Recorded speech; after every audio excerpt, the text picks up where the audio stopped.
All right, good evening everybody. Hope you all had a good short break. So today I'm going to talk about managing pentest, pentest in action. Agenda would be, I'll be introducing myself, we'll go a little bit around what is pentesting, what are the challenges running pentest, what are the problems that will be solved, that is a solution which I'll be proposing, why we should use this solution. Obviously, I am open to all the new ideas that you guys bring on, and then we will do one tool demo live, which I'll be releasing just today here at HITB 2022 Singapore. Myself, Jyoti Raval. I work as a staff product security engineer at Harness. I am basically responsible for researching on all the aspects of product security life cycle, reading on new security trends, how product security works end to end. I am an application security enthusiast. I presented at Black Hat, DEF CON, NullCon and InfoSec Girls before. I authored a tool called Phishing Simulation Assessment, along with the one which I'll be presenting today. I also had OS Pune chapter. So Pune is a city in India, and Jenny Raval is my GitHub handle. So let's start with a little bit of basics. What is pen testing? So it is nothing but basically ethically testing your all systems by yourself or by a third-party pen tester in order to identify problems before and only. So penetration testing is nothing but ethical hacking. It is an authorized simulated cyber attack which we perform on computer systems. So computer systems could be anything. It could be your network. It could be your application. It could be your people. It could be your thick lines. It could be your web apps, mobile apps, anything. Okay. So the idea of doing penetration testing is we want to know what are the problems in our system before hacker knows. Now, before we go to challenges, let's imagine a scenario for a particular organization. Let's assume that you have so many functions in the organization. All of them wants to run penetration testing for their applications.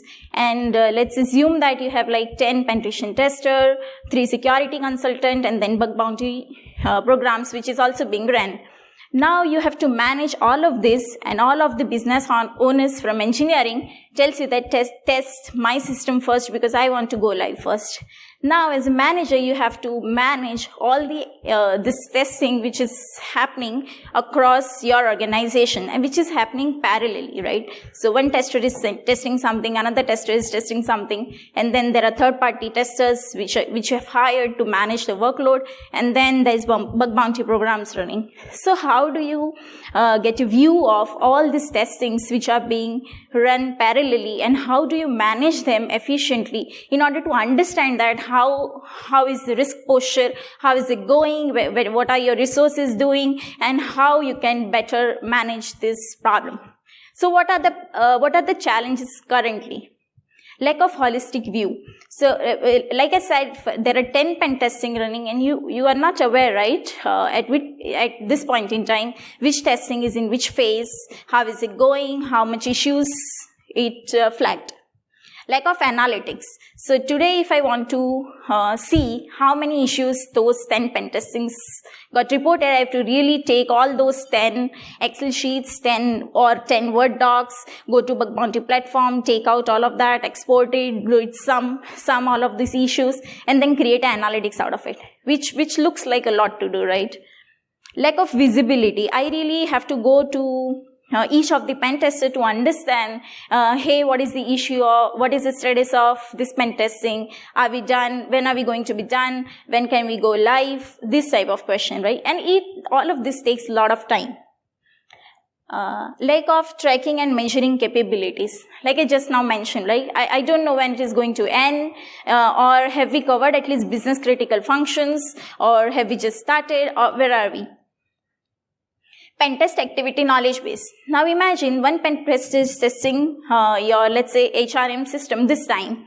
Now next time that pentester is not available and you want to give that pentesting to next pentester. How do you give it? You really have to transfer all the knowledge from one first pen testing, give a retesting to next pen tester, which is going to cause a lot of time, resources, and hindrances in the testing, right? No automation. There is no automation right now, at least open source, which is in place, which can do all of these jobs for us. Ad hoc processes. So some pen tester would come to your other pen tester and say, hey, you know what, I tested this. Some of the testing which would slip from his mind, or he would maintain an Excel, which is really hard to automate, which is really hard to test and understand, right? Collaboration inefficiency, because everything is manual, what is being tested is manual, everything is in Excel or Word or in different formats altogether. It is very hard if I want to put 2 pen testers in same activity. Different dashboards. Like I mentioned, if some of the testing is being done by my internal pen tester, some of the testing is being done by, let's say, third-party pen tester, or both of them reported differently. Both of them has different writing style for everything. One might create Word, one might create Excel, and there is no way to collaborate, and there is no way to make one report which I can just go ahead and see. And historical data analytics. Let's say tomorrow I want to go and see, okay, this is HRM system which we are testing for third time. What are the issues that we are seeing concurrently? What are the issues that we've really fixed? What are the issues that developer is not working on? And what are the issues that pen tester have missed from one testing to another? There is no data point which we can look at. So how do we solve this problem? One idea is to create an open source tool which solves this problem for us, and obviously I'm open to ideas and we can add more there. One is asset database to know all organization assets that are in pen test process. So we need one asset database because I cannot secure which I'm not aware of. Right now I know there is a HRM system in the organization. After 5 years we might just forget about it, right? Because there is no one requesting for a pen test for it. So we need an asset database which we can regularly monitor and test. Tracking in each pen test and activities in real time. So we want to know, like I said, in real time how the pen test is progressing over a period of time.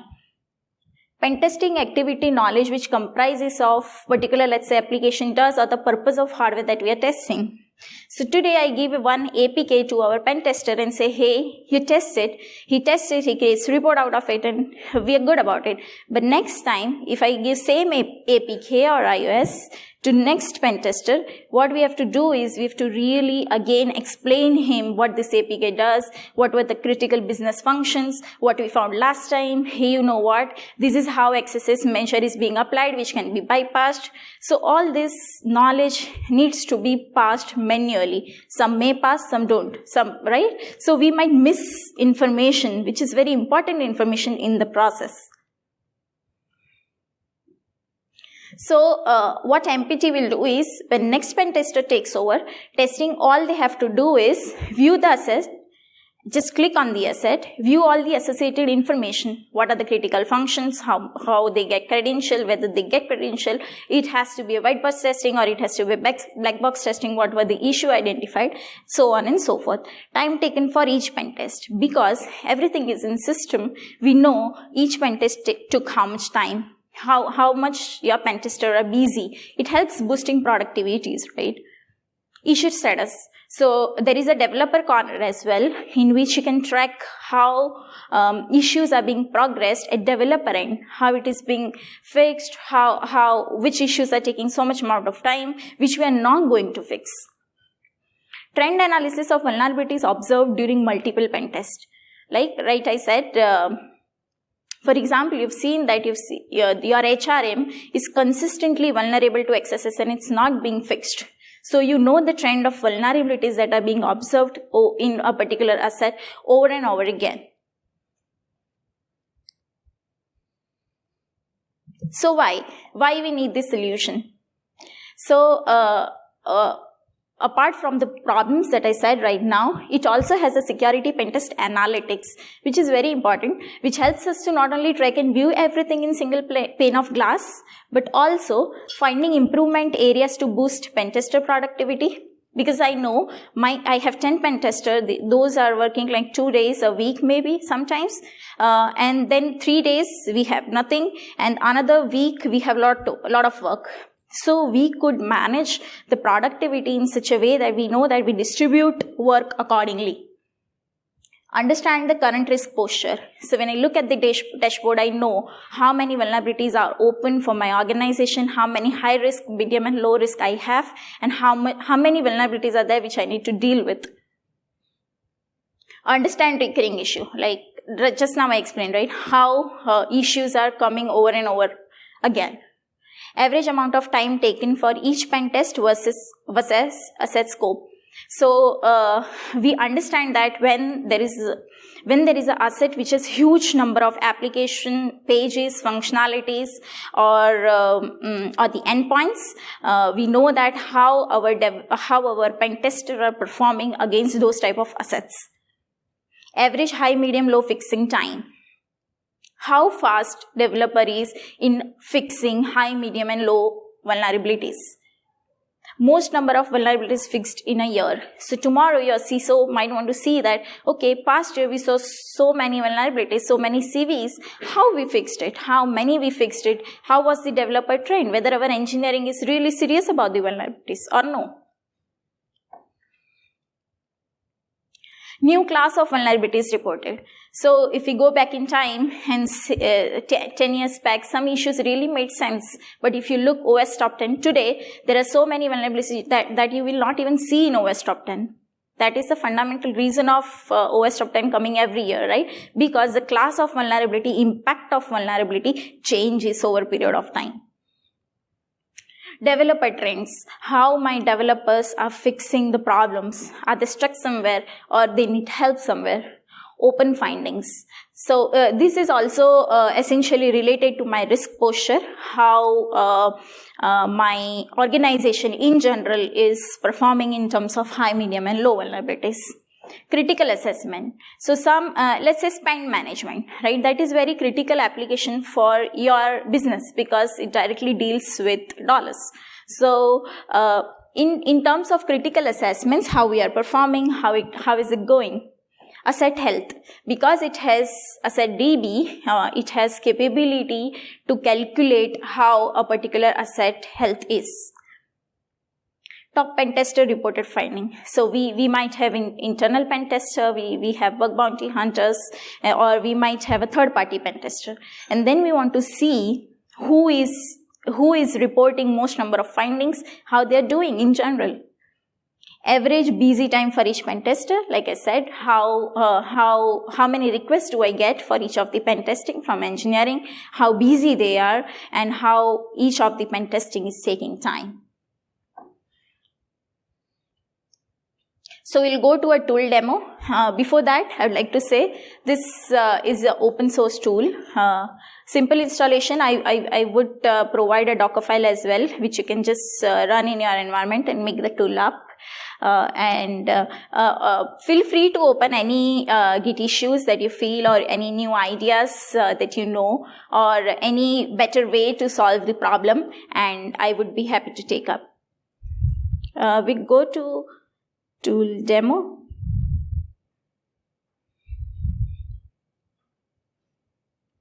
Alright, is it visible? Okay, now first is the asset section. If you go here at create asset, first you have to give its asset name. It could be anything by which your organization is recognizing the asset. Asset type, there are various asset types, right? It could be web, it could be API, it could be network, it could be web and API both, it could be mobile app, config review, phishing, web mobile, it could be anything that you are pen testing. Asset description. What you would like to enter here is what is that particular asset is for. So this helps us understanding what this asset is for and how much important it is for organization. Asset size. This helps us calculating how much time, and also pen tester knows that, okay, this is small size, medium size or large asset that he or she is going to test. and asset coverage. Now, should it be default? Default meaning within some reasonable time, it should cover a popular methodologies such as OS top 10, SENS, CWEs, and like that. Or it should be time bound. So you know that your engineering is going to go live with this application in next 7 days. So it should be time bound. Only critical and high should be kept attention to. And then next is extensive. No matter how much amount of time it takes, but it has to be a comprehensive testing. So once you create an asset, you will see that all the asset would be listed here. So I've created some assets here already. So for example, FinOps, that is the web plus API type of asset. Scope was time bound. We did 1 round of pen test for this asset and risk score is 18. We will come back again to this risk score after we finish pen test. So here basically you have a asset DB where you know which kind of assets you have and how much round of pen test you performed. Now let's go back to pen test. Now when you are creating pen test, you have to select an asset because you cannot, so when you enforce this, when we enforce this selection of asset, that means that asset needs to be there in asset DB. So we don't miss anything there. Once you select an asset, you should provide a targets. It could be list of IPs if you are doing VAPT, it could be your APKs if you are doing mobile application, or it could be a list of users if you are doing phishing, or it could be a simply URLs if you are doing web app testing. Methodology, again, this is something which you would tell that, okay, hey, this is the URL which I've given, but you also concentrate on APIs. Next is testing focus, which methodology you want developer to pay attention to. It could be like OS, SENS, or if it is a configuration review, you want to do by NIST guidelines and so on. Credentials, whether you are okay to sign up and create or you have to connect with your Spark for credential or no credential needed. Now include user roles and privilege information. Whatever application or asset that you are testing, which all user roles are there, admin, analyst, BU, there's so many roles, right? So here you list that, hey, these many roles are there for this application. Instruction notes, knowledge transfer. Here you might want to transfer something to your next pen tester, which is something you don't have to tell, but it stays in DB. So for example, let's say the application for which you are creating pen test, you know that there is a payment gateway which needs to be tested thoroughly because this is business critical. So you mention that here. Technology stack, this is mainly needed in order to concentrate on some attacks. For example, if they are using NoSQL DBs, your next pen tester would know that NoSQL DB kind of attacks needs to be tried. If it is MySQL, so while he's trying SQL injection, he would focus on MySQL payloads. Target environment, if it is production, pre-production or QA, this is because if they are running any automated tools, they would know how much fragile it is. Whitelisting needed in order to access whether there is a WAF NAC kind of a scenario in between.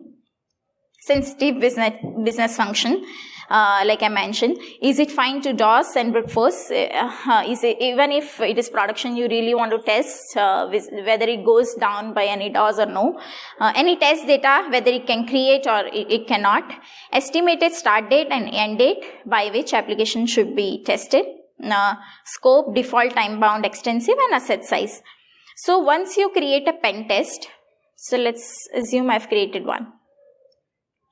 So this is a pen test. Now, if I click on this pen test, I know that these are the targets which are being tested. This was the pen test type. This was the methodology that was being focused. Credential you can create. These are the user roles. These are the knowledge transfer. This is the technology stack. Whitelisting needed, no sensitive modules. This was the start date. This was the end date. And how many issues were identified till the time for this pen test. So you see high, medium, low count. That means these were the issues which were identified for respective pen test. So you can go on clicking next pen test and you would see all the information here. So I was telling, right, next time another pen tester picks up, you just click on this and they would know. Now let's go back to issue tracker. So here, if you go on add issues, you will have option to upload files. Now here you can upload your Excel, your any automated tool reports. All it would do is read an issues from those Excel and parse it in a data format which tool understands and store it in the DB. Now let's assume that you have added issues for some of the assets. Now for example, for Travelex, I have added these many issues. Okay, so I know when I select a pen test, I know that there were 6 issues which were being identified. This was the issue description, severity, this is how we remediate, and this was the issue status. For each of, and you can select as many pen tests you want. Now next is developer corner. So for developer corner, developer really have to come here and check all the issues that are being reported over a period of time here. And he can also change the status of issue. Now let's say he picks up this course misconfiguration issue for FinOps and it says pending fix. He can really go and say closed because he fixed it. So he could change the status of the issue depending on which all issue that he's fixing. So some of that see this one he would say just triaging, rest is pending fix, he would say closed or risk accepted, it could be anything. Now next is analytics. Now this analytics is created based on whatever data that we have passed on to the tool. First one is current risk posture. For all the asset for given point of time, given all the pen tests that are being performed on that asset, this is the current risk posture. We have so many high, low and medium being opened till date. Next is recurring issue. Which all issues are there which we are finding it again and again over a period of time. So if you look here, 15.4% of time we have seen when we are using known components, we are seeing the CVEs associated. Average amount of time taken for each pen test versus asset size. So x-axis represents the time and y-axis represents the scope. So when asset size is medium, this is the time which generally takes. When asset size becomes smaller, time becomes low, and when asset size is large, time becomes very high. So this will help you understand, this graph will help you understand that this graph has to lie in conjunction with your asset size, right? If it is small, time has to be less, medium and large respectively. So if it goes another way, you know that your pen tester are going somewhere wrong. Class of new vulnerabilities discovered. These are the vulnerabilities which are being discovered newly in your organization ecosystem. Open findings. So you saw a developer corner, right? Some risk are accepted. For some of them, risk is accepted. For some of them, it is closed. For some, it is triaged. But right now, there are so many open findings which is there in your organization. Asset health. So I showed you 4 assets that are there. So how is the asset health? So you see FinOps is very, very unhealthy because none of the issue are being fixed for that asset. HRM going low, low, low, and most number of issues are being fixed for those 2 assets. Average busy time for each pen tester. So now you know that your pen tester is generally busy when there is this amount of time. So this one represents days, 30. So your pen tester busy time is this much. In the meantime, if you want to use the resources for some other task, you can. Next is developer trends. How your developer is fixing each vulnerabilities in your organization. So you see sometimes they just don't, sometimes they do. So this represents how your developer is fixing the vulnerability. Yeah, so that's I guess it from my side. If you have some question, we can take it up. All right, thank you. We do have one question on Slido. So, how does MPT integrate with existing platforms that companies may already leverage? For example, a company might already have Monday.com for task tracking and separate timesheets for time tracking. Yeah. So right now what you could do is, I showed one functionality where you could upload things, right? So you could just export CSV from that particular tool or your existing platform, and then import it here. It would just normalize it according to the database which it understands, and then you could just correlate those data. All right. The next question is the MPT tool currently available, and if so, how long does it take? How long does the default scan take for one IP address? MPT tool is available. It is on GitHub. It is open source. It doesn't do scans. It manages pen test. So it would depend how your pen testing scanners are taking time, that much amount of time it would take to scan one IP. All it does is just ingest the reports that you have taken out from your tool. All right, and I guess if there's no further questions, a round of applause for Jyoti. Thank you. All right, thank you very much. So I guess that's the end of the ComSec track for today. So I guess for those who didn't get your beer the first time around, I hope the queue is shorter, so you can go and get your beer. If not, thank you very much for coming. We look forward to seeing you